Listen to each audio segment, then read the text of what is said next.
네. 네. 우리 길고 길었던 여름 사역이 끝났습니다. 우리 수고하신 우리 지체들을 위해서 다 같이 박수로 격려합시다. 네. 정말 수고 많으셨고 또 우리가 받았던 은혜들을 잘 기억하면서 삶 가운데 날마다 승리하는 우리가 되기를 소망합니다. 광고에 없는 광고 하나 드리면요, 이제 9월 달부터는 또 저기 보세요. 보시면 금요 기도회가 부흥회로 드리게 됩니다. 우리가 받았던 은혜들이 있습니다. 근데 그때까지 유지하기 힘들어요.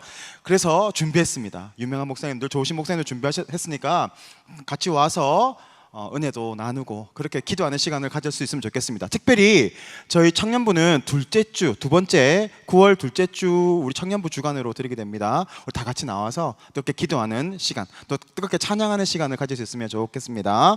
자, 이 시간 하나님 말씀을 받겠습니다. 이 복된 시간에 우리에게 주시는 하나님의 말씀은 계속해서 큐티 말씀 열왕기하 23장 24절에서 25절까지 말씀입니다.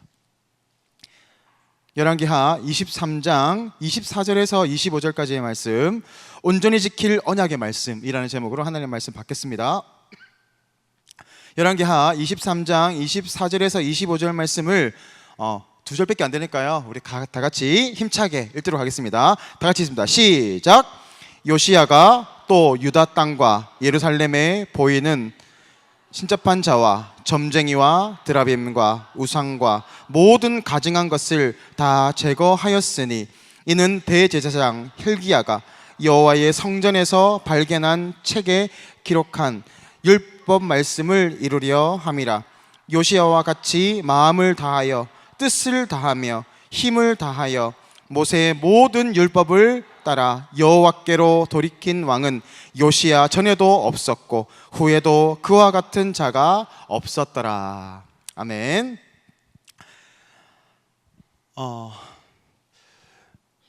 영국에 겨울에 여행객이 가게 됩니다. 그 여행객이 한 이야기입니다. 영국에 갔더니 갈매기 떼가 때로 죽어 있는 것을 발견하게 되었습니다. 그래서 왜 이렇게 갈매기 떼들이 다 때로 죽어 있는지에 대해서 물었습니다. 그러니까 사람들이 하는 말이 여름에 수많은 관광객들이 와서 갈매기에게 과자를 주고 먹을 것을 주었다는 거죠. 우리로 하면 새우깡 같은 걸 주었겠죠. 그러니까 이 갈매기들이 거기에 그 먹이에 심취돼가지고 계속 그 먹이만 바라는 겁니다. 그런데 이제 겨울이 되고 관광객들이 뜸하게 되니까 이 갈매기들이 이전에 먹었던 먹이들이 아니라 사람들이 주는 간식과 과자 같은 것에 길들여져서 다른 것을 먹으려고 하지 않고 그것만 찾다 보니까 주는 사람이 없다 보니까 이렇게 다 죽게 되었다라는 겁니다. 갈매기들이 간식이 먹어야 될 먹이가 있습니다. 그런데 자신이 먹어야 되는 것을 먹지 않고 다른 것을 먹게 되면 이런 비극이 생길 수 있습니다. 제 주위에도 지인 중에 하나가 밥을 안 먹어요. 몸에 좋은 밥과 이 반찬을 안 먹고 뭘 먹냐면 순대, 떡볶이, 튀김 이런 것만 먹어요. 아니면 과자 먹고 주스 먹고 커피 마시고, 그러니까 인스턴트 음식만 계속 먹는 겁니다. 그렇게 봤는데 큰 이상이 있었을까요? 없었을까요? 별로 있잖아요. 별로 큰 이상이 없었어요. 그 사람도 그러는 거예요. 먹어도 아무 상관없다. 봐라, 똑같잖아. 일하는데 아무 지장 없고 건강에 큰 이상도 없고. 그렇게 10년, 지금 20년째 보고 있거든요. 서서히 증상이 나타나기 시작합니다. 그러니까 이게 뭐가 들어가느냐에 따라서 그 사람은 반드시 영향을 받게 되어 있습니다. 사람이 먹어야 되는 게 있고 간식 주전부리가 있는 거예요. 그런데 그것을 주 음식처럼 먹게 되면 반드시 문제가 생기게 된다라는 거예요. 우리도 마찬가지입니다. 우리도 육의 양식이 있어요. 육신의 양식, 밥을 먹는 거죠. 건강한 음식을 먹는 겁니다. 그런데 동시에 우리의 영혼도 양식이 필요합니다. 그게 뭡니까?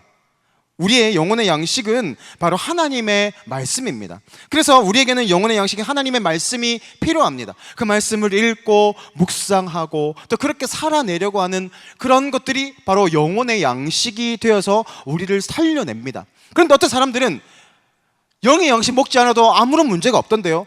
문제 없어요. 그런데 어떻게 될까요? 나중에 시간이 가고 지나고 나고 자신의 생각대로 살아가고 자신의 방법대로, 세상의 방법대로 살아가는 그 모습을 계속 하다 보면 결국에는 문제가 생기게 되어 있습니다. 지금 당장 문제가 생기지 않는다고 10년이 지났어, 20년이 지나도 아무런 문제가 생기지 않는다고 문제가 없을까요?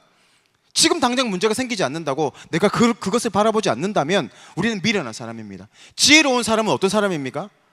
지금 당장은 문제가 없지만 이것을 쫓아가는 게 옳다라고 생각을 하면 거기에 우리의 삶의 시간을 투자하고 노력을 투자하고 에너지를 투자해야 합니다. 그래야 우리가 살아가는 겁니다. 지금 당장 문제가 없을 수도 있지만 반드시 문제가 될 수 있다라는 겁니다. 그래서 우리 죄송합니다. 제가 코로나가 아직 다 안 났어. 그 문제가 있을 수 있지만 그것을 미리 잘 바라보고 나아가면 나중에는 큰 어려움이 없을 수 있다는 거예요. 세상의 사람들은 보면요 편하게 살아요. 우리는 하나님의 말씀대로 살아가려고 하고 예배 시간에 와서 또 시간을 투자하고 또 봉사하고 헌신하고 힘든 생활을 합니다. 그런데 그렇게 살아가지 않는 사람들이 있어요. 교회에 와도 그냥 예배만 드고 가. 그리고 봉사도 하지 않아, 아무것도 하지 않아, 그냥 편하게 살아요. 그리고 어떤 세상의 그런 가치관 가운데 살아갑니다. 그 사람들은 여러분 실패할까요? 금방 망할까요? 그렇지 않습니다. 제가 본 바로는 그런 사람들은 잘 살아요. 잘 돼요. 직장도 좋은데 잘 들어가고 너무 힘들어. 그런 거 보면 너무 마음이 힘들어. 열심히 헌신하려고 하는 청년들은 상대적 박탈감을 막 느끼거든요. 근데 여러분 제가 사회가 한 20년 가까이 이제 해가고 있어요. 이런 데이터들이 쌓이잖아요. 그 사람들을 쭉 추적해 보니까 아니에요. 지금은 여러분 그리스도인들이 힘들게 살아갑니다. 배로 더 노력해야 돼요. 그래야 겨우 발을 맞춰갈 수 있어요. 내가 헌신하고 봉사하면서 이 시간 외에 나의 잠을 줄이면서 나의 그 나머지 시간을 다 줄여가면서 더 열심히 공부해야 되고 더 열심히 살아가야 겨우 쫓아갈 수 있습니다. 그렇게 세상 사람은 빨리 갑니다. 근데 이게 짐일까? 그런 이야기 여러분 들어보셨을 거예요. 추운 겨울에 두 사람이 길을 걷고 있었습니다. 너무너무 바람도 많이 불고 눈도 많이 하고 길도 너무 험했습니다. 길을 가고 먼 길을 가야 하는데 한 사람이 저 앞에 쓰러져 있는 것을 발견하게 돼요. 한 사람은 이 사람을 데리고 가자, 같이 데리고 가야 된다 그러는데 한 사람은 아니 내 혼자도 지금 힘들어 죽겠는데 어떻게 이 사람을 데리고 가냐, 우리 다 죽는다, 안 된다. 그리고 그 사람은 먼저 길을 떠납니다. 남아있는 한 사람은 그 쓰러져 있는 사람들을 끝까지 지고 같이 가는 거예요. 얼마나 힘들겠어요. 자기 몸도 힘들고 지금 바람도 많이 불죠, 눈도 많이 오죠, 길도 막 눈이 쌓여있지 얼마나 힘들겠습니까? 땀이 뻘뻘뻘 흘려집니다. 그런데 한두 시간 가다 보니까 저 앞에 앞서 나가고 있는 사람이 쓰러져 있는 거예요. 너무 추워서 쓰러졌는데 얼어서 죽은 거예요. 근데 이 사람은 끝까지 완주할 수 있었어요. 왜 그럴까요? 이 사람을 등에 업고 같이 가니까 땀이 나고 열이 나는 거예요. 서로의 또 온기가 체온이 서로를 보호해 주는 겁니다. 그러니까 이 어려운 힘든 그 추위와 그 상황들을 이겨나갈 수 있었다라는 이야기입니다. 마찬가지예요. 우리가 하나님의 말씀대로 살아가는 것들 때로는 짐스러울 수 있습니다. 되게 힘이 들어요. 왜 세상 사람들은 편하게 살아가고 자기 거 다 누리면서 살아가는데 왜 우리는 희생해야 되고 날마다 이 곳에 와서 잠아 죽겠는데 와가지고 또 예배 드려야 되고 또 모여서 또 순 모임을 해야 되고 왜 또 그 여름에 사역하잖아요. 또 다음 세대를 봐야 되고 왜 이렇게 우리가 힘들게 살아야 됩니까? 그런데 그게 짐일까요? 아닙니다. 하나님의 말씀대로 살아가는 것들이 때로는 힘들고 어려울 수 있지만 하나님의 이 말씀대로 살아가는 것들은 우리를 지키고 보호하시는 하나님의 은혜입니다. 믿으십니까? 그래서 제가 순장들에게도 얘기해요. 순장들 되게 힘들어요. 여러분을 데리고 가는 게 얼마나 힘들어요. 여러분 입장 바꿔놓고 생각해 보세요. 여러분 같은 사람을 대세명체 데리고 간다, 쉽겠습니까? 안 쉽잖아요. 여러분 잘 알잖아요. 그렇죠? 쉽지 않아요. 근데 순장의 그 자리가 더 하나님 앞에 기도하게 하고 나를 더욱더 바라보게 합니다. 은혜를 더욱더 구하게 하는 그 자리인 거예요. 임원도 마찬가지입니다. 헌신의 그 자리는 힘들고 어렵지만 그 자리 때문에 더 기도하게 되고 하나님 앞에 더 나아올 수 있게 됩니다. 가기 싫을 때가 있거든요. 저는 목사예요. 목사인데도 오늘은 좀 째고 싶다 오늘 좀 쉬고 싶다라는 생각이 들 때가 너무너무 자주 있어요. 여러분과 똑같아요. 그런데 저는 그 생각에 매몰되지 않습니다. 왜 그럴까요? 목사이기 때문에 그래요. 그래서 이 목사의 자리가 힘들고 어려운 자리이지만 귀한 자리입니다. 여러분도 이런 은혜가 있기를 축복합니다. 아무도 아멘 안 하시는군요. 여러분 아멘 한다고 아무나 시켜주는 자리가 아닙니다. 네. 그 힘든 자리가 있지만 힘든 자리가 때로는 은혜의 자리가 될 수도 있습니다. 이번에 우리가 코스타를 갔다 왔어요. 은혜를 많이 받았습니다. 근데 여러분 코스타에서 은혜 받는 것들이 쉬웠습니까? 우리가 착각하는 게 있어요. 은혜는 거저 주는 것입니다. 그러니까 너무너무 쉽게 생각해요. 그런데 아니에요. 물론 은혜는 우리 힘으로 감당할 수 없기 때문에 하나님이 부어주시는 거예요. 구원의 은혜를 주시는 겁니다. 그렇지만 우리가 놓치지 말아야 되는 것, 기억해야 되는 것들은 은혜의 자리로 나아가기 위한 노력들은 우리의 몫이라는 겁니다. 제 코스타를 보세요. 12시간, 13시간 동안 우리가 은혜에 푹 빠져 있었어요. 날씨도 더웠고 에어컨도 빵빵하지 않아서 우리 교회가 더 좋은 것 같아요. 에어컨은 너무너무 더웠어. 근데 그 상황에서도 버텨내잖아요. 그러면 그게 은혜인 거예요. 버텨내고 은혜의 자리를 계속 나아가고 그렇게 나아가다 보면 하나님의 은혜를 부어주시는 거거든요. 그래서 은혜는 그냥 거저 주시는 것이지만 우리가 날마다 노력해야 됩니다. 은혜 받기 위해서, 은혜 놓치지 않기 위해서, 은혜를 잃어버리지 않기 위해서 날마다 붙들고 나아가야 되는 겁니다. 여러분, 더 중요한 게 있어요. 우리가 은혜를 많이 받았습니다. 근데 더 중요한 것은 뭡니까? 이제는 그 받은 은혜를 잘 유지하는 거예요. 그리고 어떻게 하면 내 삶의 변화가 일어나는가에 대해서 여러분이 몸부림치셔야 돼요. 내가 오늘 하나님의 나라에 대해서 우리가 코스타에서 말씀드렸어요. 하나님의 나라와 우리 민족에 대해서 우리가 주제를 가지고 나누었어요. 수많은 은혜들이 있었습니다. 내가 받았던 그 은혜를 붙잡고 어떻게 하면 나는 그런 삶을 살아낼 수 있을까? 가 중요합니다. 여러분, 우리가 착각하시면 안 되는 게 있습니다. 갔더니 너무 좋았어. 새로운 것들을 깨달았어. 감동이 오고 눈물이 났어. 기도를 했어. 물론 이것도 중요합니다. 그렇지만 더 중요한 것은 뭐예요? 삶의 변화가 있어야 됩니다. 우리 쌍둥이들이 이제 와가지고 이제 코스타 이후에 봤더니 아멘을 잘해. 이런 변화가 하나 있어야 되는 거예요. 여러분은 어떤 결단을 하실 거예요? 은혜를 받았어요. 그렇다면 어떤 사람은 나는 아멘 하겠습니다. 어떤 사람은 더 일찍 와서 하나님 예배의 자리로 나아가겠습니다. 아니면 나는 큐티를 날마다 하나님 20분 정도를 날마다 하나님께 드리겠습니다 라는 어떤 결단들이 있어야 됩니다. 이게 없이 그냥 감동만 받아요. 깨달음만 있어요. 그러면 여러분 삶은 아무런 변화가 일어나지 않아요. 10년이 지나면 변화가 될까요? 아니요. 기만 높아지는 거예요. 오늘 목사님 설교 점수 70점, 80점 이렇게 하는 거예요. 여러분, 그 자리가 너무 위험한 겁니다. 여러분이 실제로 그렇게 살아내고 또 그렇게 몸부림쳐보고 안 돼, 넘어질 거예요. 그러면 나는 이거밖에 안 되는구나. 그래서 은혜가 필요하구나. 그래서 은혜의 자리로 나아가야 됩니다. 힘들게 기어가야 돼요. 하나님, 나를 불쌍히 여겨주십시오. 나는 그렇게 안 됩니다. 나는 그런 소망이 없는 존재입니다 라고 자꾸 나아가는 그런 우리 의지적 결단이 있어야 여러분 인생이 변화가 됩니다. 우리가 은혜를 받았어요. 그러면 그 은혜에 합당한 반응으로 나아가기를 원합니다. 한 가지만 바뀌면 됩니다. 여러분에게 바뀌어야 될 문제가 몇 가지인 줄 아세요? 18만 6,706가지가 있어요. 최소. 어떤 사람은 60만 7천 몇 가지가 있어요. 그런데 그 중에서 여러분, 우리가 이 세상에 있는 날 동안 한 주에 하나씩만 끊어내도 다 못 끊어요. 그렇지만 한 주에 하나씩만 끊어내도 여러분의 인생은 승리합니다. 믿으십니까? 우리가 코스타를 통해서 은혜를 받았습니다. 하나 끊어내고 오늘 말씀을 듣고 하나님의 뜻이 이것이구나. 그러면 결단하세요. 그래서 나는 이번 주는 내가 예배 시간 철저하게 지키겠다. 아니면 내가 금요철에 나와서 기도하겠다. 아니면 내가 더욱더 봉사하는 자리로 나아가겠다는 결단 하나를 하시면 여러분 삶은 업그레이드가 되기 시작하고 가속도가 붙기 시작할 거예요. 그래 여러분 신앙의 매너리즘에 빠지지 않아요. 듣기만 듣고 매일 그 자리에 나오면 매너리즘에 빠집니다. 나와도 소용이 없고 하나님은 살아계신 것 같지도 않고 지금 내 인생은 여전히 변화가 없고 그러면 여러분 무너지는 겁니다. 신앙은 항상 전진해야 돼요. 참치 아세요? 참치는 정말 불쌍한 이 어류예요. 이 참치는 죽을 때까지 쉬지 못합니다.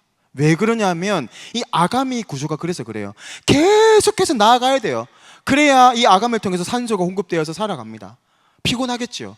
정말 피곤해 보이지 않습니까? 그런데 참치 등치가 어떻습니까? 200kg, 막 150kg, 200kg가 됩니다. 엄청나게 큽니다. 육질도 엄청 좋아요. 엄청 빨라요. 그렇게 죽을 때까지 달려가는데도 성장하잖아요. 우리 그리스도인들의 삶이 그래야 되는 겁니다. 쉬면 안 돼요. 우리는 쉬면 우리는 넘어집니다.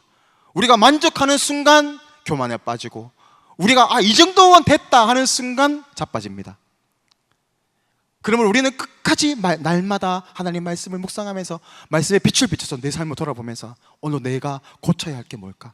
내가 하나님이 나에게 원하시는 것이 뭘까에 집중하면서 여러분 그렇게 하나하나 삶을 쫓아가다 보면 여러분의 신앙의 대가가 되어 있을 것입니다. 신앙의 열매들이 많이 맺히게 될 것이고 그렇게 하나님의 손에 쓰임받는 위대한 인생으로 쓰임받게 될 줄 믿습니다. 그렇게 살아가시기를 축복합니다. 오늘 이 이스라엘을 우리가 계속 보고 있습니다. 우리가 계속 보고 있지만 북이스라엘은 지금 멸망한 상태입니다. 계속 봤죠. 북이스라엘의 상황이 어땠습니까? 하나님을 멀리하는 상황이었습니다. 그런데 문헌을 보면 오히려 남유다보다 북이스라엘이 훨씬 더 번영의 삶을 살았잖아요. 그렇지 않아요? 외교적인 부분에서도 그렇고, 관계적인 부분에서도 그렇고, 경제적인 부분에서도 그렇고, 훨씬 더 풍족한 삶을 살았지만 어느 순간부터 급추락하기 시작하더니 이제는 흔적도 없이 살아가셨어요. 지금 당장 빨리 가는 게 중요한 게 아닙니다. 남유다는 그래도 말씀을 붙잡고 살려고 노력하는 사람들, 왕들이 있었습니다. 그렇기 때문에 아직 유지가 되고 있는 거예요. 북이스라엘 백성들은 없어졌어요. 그래서 이제 열왕기 하에서 여기서부터는 이제는 남유다의 역사만에 계속 나가게 됩니다. 역대하, 그렇죠? 포로 이후부터 예수님의 시기까지 계속해서 이제는 남유다 사람의 이야기들만 나옵니다. 그래서 뭐라고 부르면 이스라엘인이라고 하지 않고 뭐라고 부르죠? 유대인이라 부르잖아요. 유다 사람이다 이 뜻이에요. 유대인의 이제 역사가 시작됩니다.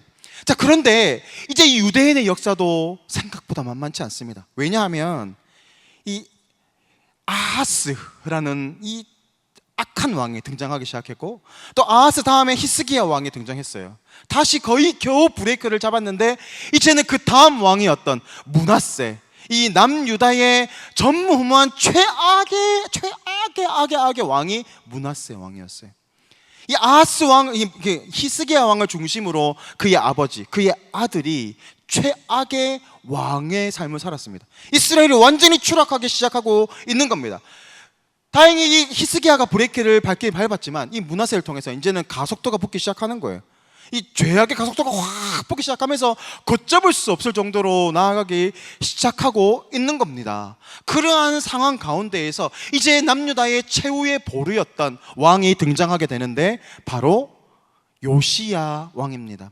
요시야 왕은 히스기야 왕과 더불어서 가장 선한 왕이었다라고 평가받는 왕입니다. 이 요시야 왕이 등장해서 나라를 등극해서 보니까 나라가 엉망진창이 되어 있어요. 온 백성들이 우상을 섬기고 있고, 온 백성들 우상의 그 문화가 어떤 줄 아십니까? 음란의 문화예요. 그러니까 백성들이 모두 음란 행하고 있는 거예요. 신전에 가서 음란을 행하고 있고, 하나님을 섬긴다고 하면서 거기에서 바알을 섬기고 있고, 신전 안에서 그 우상을 섬기는 그런 모습들이 막 일어나고 있는 겁니다. 그러니까 백성의 삶이 어떻겠습니까? 엉망진창이었던 겁니다. 그 왕이 돼서 보니까 이 안 되겠어. 요시야가 바라보니까 이 나라 소망이 없어. 그래서 본질을 바라보기 시작합니다. 그 본질을 바라보는 게 뭐예요? 다시 말씀으로 돌아가는 겁니다. 다시 이 종교개혁을 일으켜야 되겠다. 종교개혁을 강력하게 실행하기 시작합니다. 그 첫 번째가 바로 이 성전에 있던 모든 우상들을 다 물어내고, 성전에 이 막 붙어있는 여러 가지들이 있을 거 아니에요. 그것들을 다 부시기 시작합니다. 그러니까 성전이 막 상처가 나고 막 무너지겠죠. 그래서 성전 보수를 하게 되는데, 이 보수를 하다가 그 문서를 하나 발견하게 되는 거예요. 이 문서는 바로 유실되었다고 전해졌던 바로 모세오경입니다. 모세오경이 뭐예요? 창세기, 출애굽기, 레위기, 민수기, 신명기, 이 5가지 이 책이 유실되어 있었는데 이 성전 수리를 하다가 발견하게 된 거예요. 여러분, 이 말은 무슨 말입니까? 유실되었던 그 시간 동안은 뭐 어떻게 살아갔던 거예요? 말씀대로 살아가지 않았던 겁니다. 그러니까 제사, 하나님께 예배드리고 제사 드려야 되는 것들이 하나님 말씀의 이 율법대로 살아가는 게 행해졌던 것이 아니라 자신의 기억력에 의존해요. 그리고 어떻게 선배들이 어떻게 해왔는가 거기에 막 보면서, 그러니까 가감되는 거예요. 더해지기도 하고 또 사라진 것들도 있었어요. 그러니까 예배가 엉망진창이 된 거죠. 자신의 소견에 오른 대로 막 예배를 드린 겁니다. 삶은 어땠을까요? 하나님의 뜻이 드러나지 않았어요. 그러니까 장로들의 유전들이 막 이렇게 살아야 된다, 자기 탈무드 막 이렇게 살아야, 지혜롭게 살아야 된다, 뭐 그러는 거예요. 거기에 집중하면서 살아가는 겁니다. 그러니까 하나님의 뜻은 어디 간 거예요? 없어요. 유실되었어요. 그런데 성전 수리를 하다가 이 모세오경을 발견한 겁니다. 그래서 요시아가 이 율법을 보니까, 율법사를 보니까 자신이 너무 엉망으로 살아가, 이 나라가 엉망진창으로 살아왔던 것들이 깨달아기 시작하면서 그때부터 모든 우상들을 다 철폐하기 시작하는 겁니다.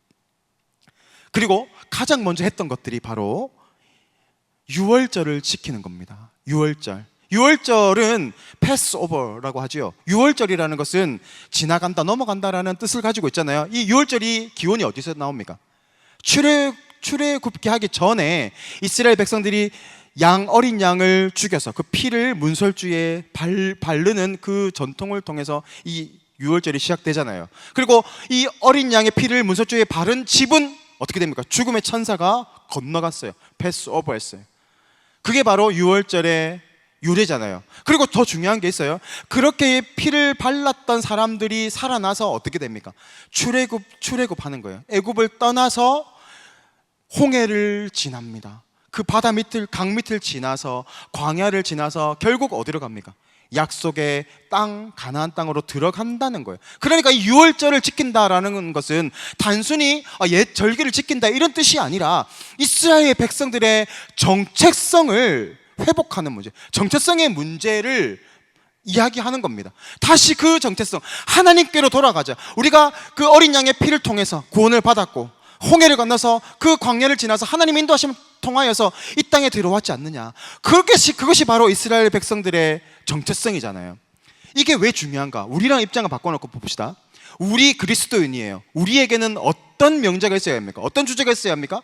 예수님의 그 십자가의 보혈로 우리가 구원을 받았다라는 이 정체성이 제일 중요한 거 아니에요? 여기에 모인 사람들이 이 정체성이 없다면 이건 뭐야? 그냥 이것도 반상회가 되는 거야. 청년들이 모인 반상회가 되는 겁니다. 그런데 여기가 왜 교회가 됩니까?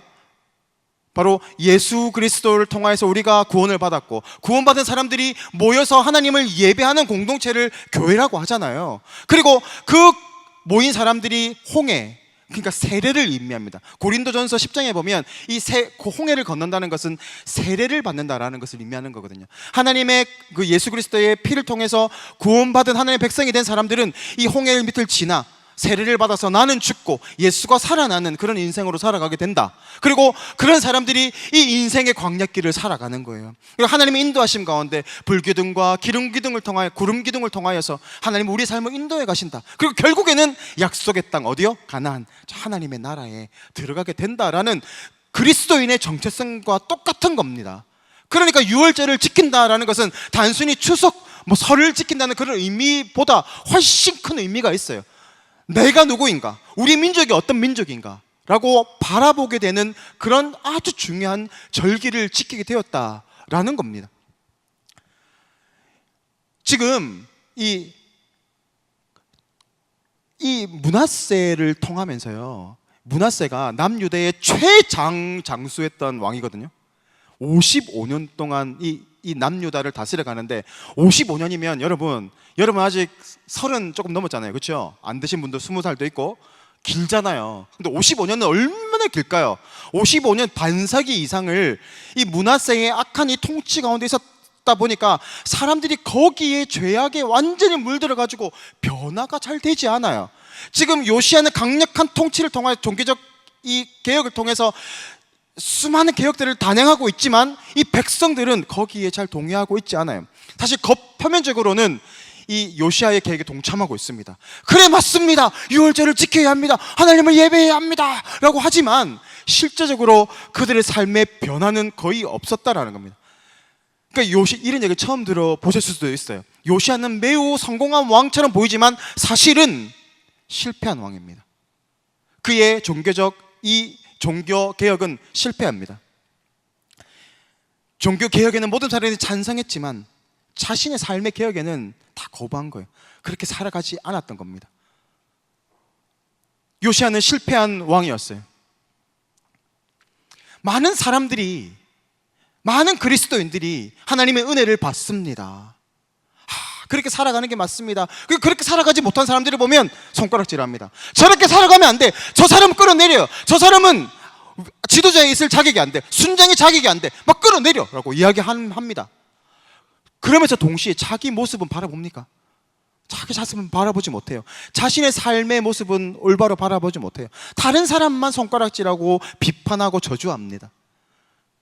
가장 중요한 게 뭡니까? 다른 사람을 바라보아야 할 게 아니에요. 말씀이 선포되면 나를 바라봐야 돼요. 여러분과 상관이 없는 말씀이 어디 있습니까? 이 므낫세의 왕을 보십시오. 여러분의 모습 속에 므낫세의 모습은 없어요?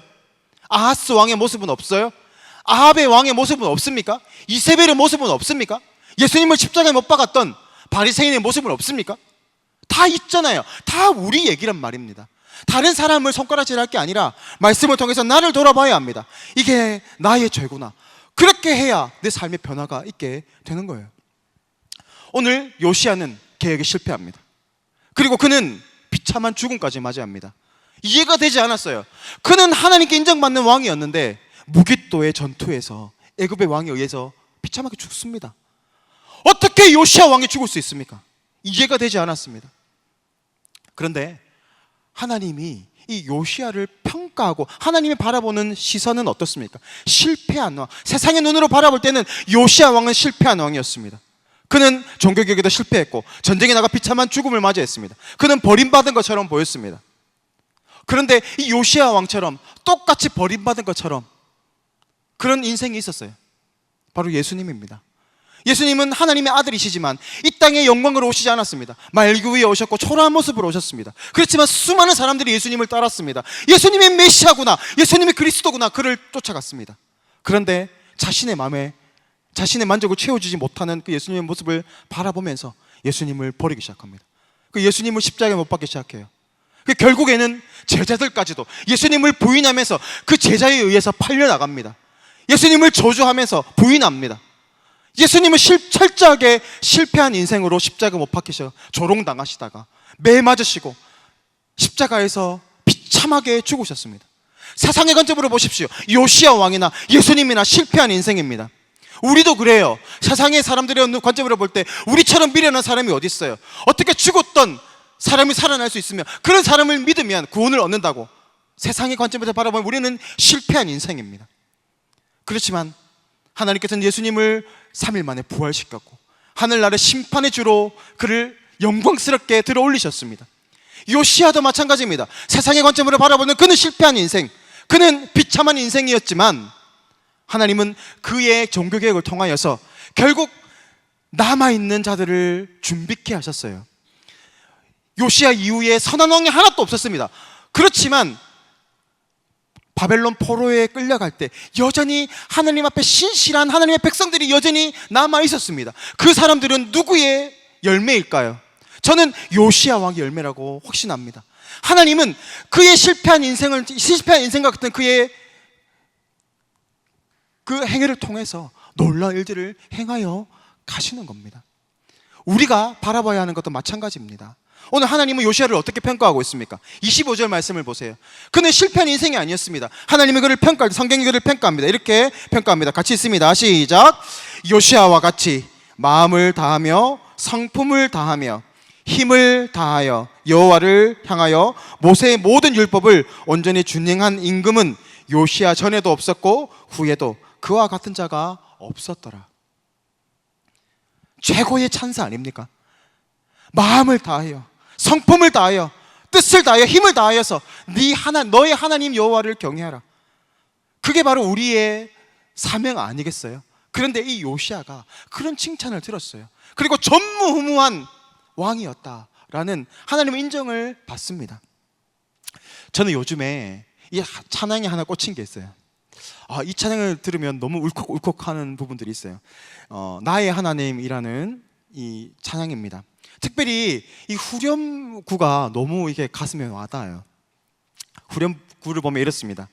주님의 나라와 뜻이 나의 삶 속에 임하시며 주님 알기를 주만 보기를 소망해. 그 여기 거룩히 살아갈 힘과 두려움 없는 믿음 주실 나의 하나님 완전한 사랑 찬양해. 저는 요시야가 너무너무 이해가 돼요. 책임의 자리에 서다 보면 내가 책임져야 할 문제들이 있습니다. 지도자가 되면 내가 그것을 이끌고 가야 하는 부담감이 있습니다. 그때 엄청난 무게감을 느낍니다. 그때 찾아오는 것이 두려움입니다. 저는 요시야가 종교적인 결단을 가지고 나아갔을 때 힘있게 나아갔지만 백성들이 따라와 주지 않았습니다. 그를 비판하고 그를 끌어내려야 된다라고 하는 여론들도 분명히 있었을 것입니다. 그럼에도 그는 그 두려움 가운데에서 끝까지 이 개혁을 포기하지 않았습니다. 믿음의 삶을 싸워나가다 보면 너무나 두려운 일이 많습니다. 사람들의 질책, 사람들의 손가락질이 보이기 시작합니다. 귀에 들려요. 저렇게 하면 안 되는데, 저거 아니지 않냐. 그때 마음에 드는 생각이 두려움입니다. 이게 정말 아닐까. 그러나 우리가 그때 마음을 기준을 잘 잡아야 됩니다. 사람의 말에 귀 기울일 것이 아니라 하나님이 나에게 원하시는 것이 무엇인가, 하나님이 우리 공동체에게 원하시는 것이 무엇인가. 여러분도 이제 앞으로 책임의 자리에 서게 될 것입니다. 가정을 이루게 될 것이고 여러분의 가정을 이끌어 가야 할 자리에 있을 것입니다. 그때 세상의 관점으로, 세상의 방법대로 살아가지 않으면 우리는 뒤처질 것 같은 두려움을 느끼게 될 것입니다. 우리 자매님들은 육아를 하게 될 것입니다. 자녀를 믿음으로 잘 키워놔야 되는데 세상 사람들이 그렇게 키우지 않거든요. 근데 내가 뒤처지는 것 같아요. 그때 찾아오는 것이 두려움입니다. 이게 맞나? 그래, 목사님은 그렇게 말씀하셨는데 이거 아닌 것 같아. 두려움이 찾아옵니다. 그때 여러분 제 심정을 이해할 거예요. 아, 목사님이 말한 게 이런 것이었구나. 여러분이 책임의 자리에 서다 보면, 옳은 일을 하다 보면 때때로 공격을 당할 때가 있고 또 비판을 받을 때가 있습니다. 그렇지만 우리가 하나님의 말씀을 붙잡고 나아갑시다. 거룩히 살아갈 힘을 주실 것입니다. 그리고 두려움 없는 믿음을 주시를 그 주님만을 바라봅시다. 말씀에 젖어 나아갈 때 하나님 우리 삶을 통하여서 위대한 일들을 행하여 가실 줄 믿습니다. 우리 코스트를 통하여서 은혜의 자리로 나아갔습니다. 이제 믿음의 반응을 해야 할 때입니다. 믿음의 반응을 하다 보면 여러분은 분명히 공격당할 겁니다. 비판당할 겁니다. 그렇게 살아가는 거 아니야, 그거 제대로 된 것 아니라고 여러분에게 공격하는 그런 일들이 있을 것입니다. 여러분에게 두려움도 찾아올 것입니다. 그렇지만 기억하십시오. 하나님은 여러분의 믿음으로 나아가시기를 원합니다. 세상의 방법이 아니라 하나님의 그 말씀의 기준을 쫓아서 나아갈 때 하나님께서 일하십니다. 실패한 인생이 아니라 하나님께서 일하실 때 우리는 그래, 당신이 맞았군요, 그래, 네가 맞았구나 하는 인생을, 그런 칭찬을, 인정을 받게 될 줄 믿습니다. 두려움이 온다 할지라도 절망하지 말고, 두려워하지 말고, 낙심하지 말고 믿음의 싸움을 싸워 나아가는 우리 삶이 되기를 원합니다. 기도하겠습니다.